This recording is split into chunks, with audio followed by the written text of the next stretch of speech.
Quand on regarde les grands noms des réalisateurs américains, il est difficile de passer à côté de la légende Martin Scorsese.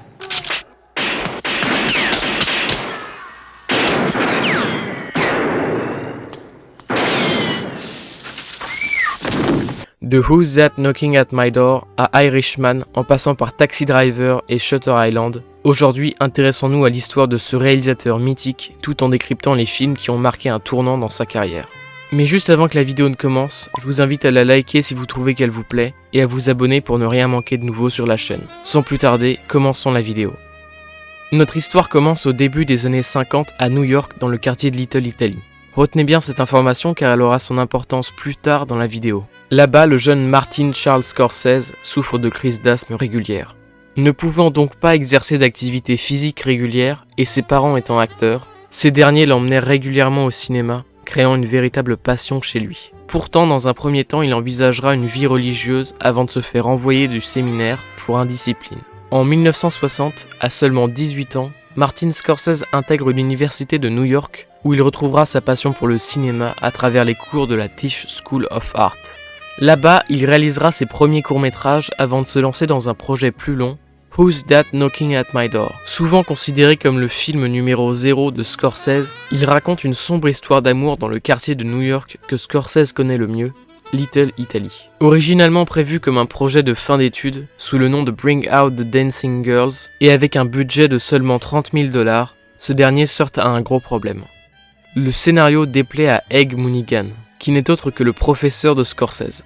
Comprenant rapidement le talent de l'acteur Harvey Keitel présent sur le film, il incitera Scorsese à réécrire le scénario en y développant plus le personnage de J.R. qu'incarne Keitel. Le film est donc rebaptisé Who's That Knocking at My Door et on y mélange des scènes de la première et seconde version du film. Pour conclure, c'est loin d'être le film le plus acclamé de Scorsese, loin de là. Mais c'est sur celui-ci qu'il fera la rencontre d'Harvey Keitel et de Thelma Schoonmaker.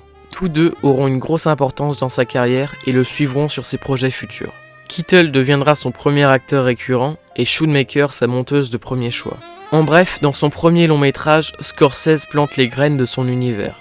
New York, les magouilles, quelques références à la religion et un aspect très vrai et plausible dans ce que le réalisateur met en scène. Nous sommes au tout début des années 70 et Martin Scorsese déménage à Hollywood pour un travail de monteur au compte de la Warner. Un travail qui est dû à sa participation au montage du documentaire Woodstock, son premier projet mêlant à la fois musique et cinéma. En plus d'avoir attiré la Warner pour son projet sur Woodstock, le documentaire attire également le producteur Roger Corman qui lui propose de signer un nouveau long métrage, plus précisément un road movie.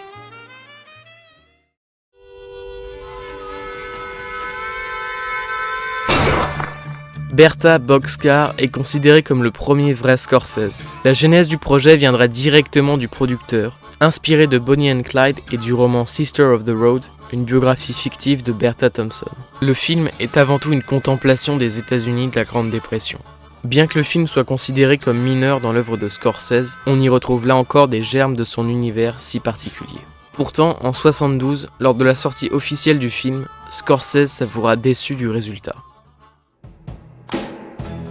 Cette déception justement le poussera à créer un film dont il coécrit le scénario, un film qui a en partie créé le mythe Scorsese, Mean Streets. En fait, après la création de Bertha Boxcar, Scorsese fait un retour aux sources en poursuivant un scénario qu'il a écrit en 1967, avant même le tournage de son premier film. Ce dernier se déroulant en partie dans le fameux quartier de Little Italy, Scorsese rendra le scénario encore plus personnel en y ajoutant une atmosphère qu'il a connue dans son enfance d'émigré italien. Pour le tournage de son film, il fera appel à un acteur avec qui il a déjà travaillé, Harvey Keitel, mais fera surtout la rencontre d'un acteur qui va changer sa vie, Robert De Niro. En fait, c'est un peu faux. De Niro et Scorsese s'étaient rencontrés 2 ans plus tôt à une fête organisée chez Brian De Palma. Après avoir un peu discuté, ils se rendront compte qu'ils étaient en fait originaires du même quartier, Little Italy, et qu'ils avaient parfois l'habitude de se croiser. En bref, Mean Streets c'est le film qui va marquer un tournant dans la carrière de Scorsese. Avec ce dernier, il pose définitivement son univers. Un univers qui sera marqué par des histoires de gangs et de mafia à New York, le plus souvent dans le quartier de Little Italy, sans oublier la notion de religion qui sera également présente dans beaucoup de ses films. Même si c'est avec Mean Streets que Scorsese a connu son premier grand succès, l'histoire était loin d'être terminée. En 1974, il réalisera Alice n'est plus ici, l'actrice principale ayant été conquise par son dernier film, Elle voulait absolument tourner avec Scorsese, ce qui sera chose faite et qui lui permettra même d'obtenir un Oscar pour sa performance. Toutefois, il faudra attendre 2 ans pour voir Scorsese de nouveau dans un de ses films les plus mythiques, Taxi Driver. Pour le rôle d'un Marines insomniaque qui devient chauffeur de taxi de nuit, le scénariste Paul Schrader souhaite ressusciter le duo Scorsese-De Niro. Une occasion rêvée pour Scorsese de filmer les aspects les plus torturés de la ville de New York. Un des chefs-d'œuvre les plus sombres de Scorsese, récompensé par une Palme d'Or. Ce dernier fixera définitivement le duo Scorsese-De Niro, qui deviendra par la suite inséparable. Sans oublier que le film se paie même le luxe d'une réplique culte improvisée par De Niro lui-même, et qui sera reprise en hommage dans beaucoup d'autres œuvres. You talking to me? You talking to me? Well, then who the hell else are you talking? You talking to me? Well, I'm the only one here. L'année suivante, Scorsese réalisera le film musical New York, New York.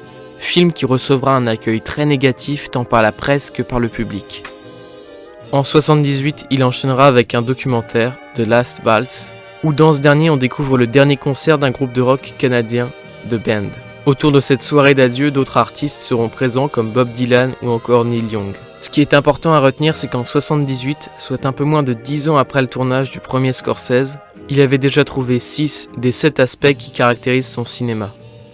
New York, la religion, De Niro, la mafia, un franc réalisme et le rock, plus précisément à travers le personnage de Bob Dylan. Pour ce qui est du 7e aspect, on le découvrira un peu plus tard. Malgré ça, on est au début des années 80 et Scorsese est au plus mal de sa carrière. L'échec de ses 2 derniers films l'ont poussé dans une forte dépression et addiction à différentes drogues. Mais aussi curieux que ça puisse paraître, l'idée du prochain film qu'il va réaliser viendrait de De Niro lui-même, se passionnant pour la biographie du boxeur Jack LaMotta lors du tournage du second volet du Parrain en Sicile. Dès son retour aux États-Unis, il parle de son projet d'adapter la vie de ce boxeur de légende à Scorsese. Dans un premier temps, il refuse mais finira par accepter afin de rendre service à De Niro qui a travaillé avec lui sur ses 2 plus gros projets, Mean Streets et Taxi Driver. Le tournage est dans l'ensemble assez chaotique. Scorsese voulant absolument avoir les scènes de boxe les plus réalistes sur le marché, les combats ne sont donc plus un montage de différentes caméras, mais bien le résultat d'une seule, présente au milieu du ring. Une technique qui rend un résultat encore aujourd'hui inégalé, mais qui exige une précision exemplaire de chacun des acteurs. Sans surprise, Raging Bull est un succès complet. Pour donner un exemple de l'impact qu'a eu le film, en 90, 10 ans après sa sortie, les critiques l'éliront le meilleur film de la décennie. Et là encore, il nous livre une flopée de répliques mythiques. You fuck my wife. What? You fuck my wife. How could you ask me a question like that? How could you ask me? I'm your brother. You ask me that? Après Raging Bull et son succès critique, le moral de Scorsese va mieux, mais n'est pas toujours au top. Ses addictions sont moins fortes mais toujours présentes. Pour son prochain film, Scorsese pense dans un premier temps à adapter un roman qu'il affectionne tout particulièrement, La Dernière Tentation du Christ. Mais De Niro le fait changer d'avis en lui proposant un tout nouveau genre, la comédie. La Valse des Pantins est sûrement le Scorsese le plus abordable de toute son œuvre.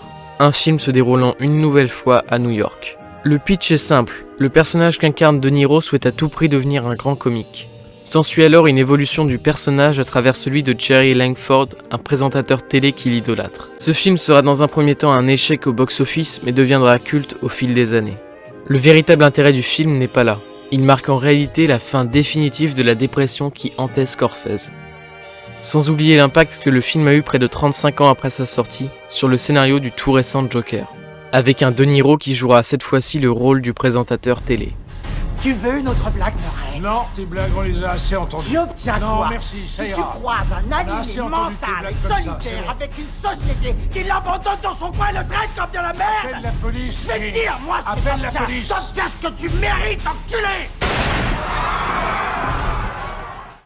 Notre histoire est loin de s'arrêter ici. Il nous reste encore plus de 40 ans de cinéma à aborder.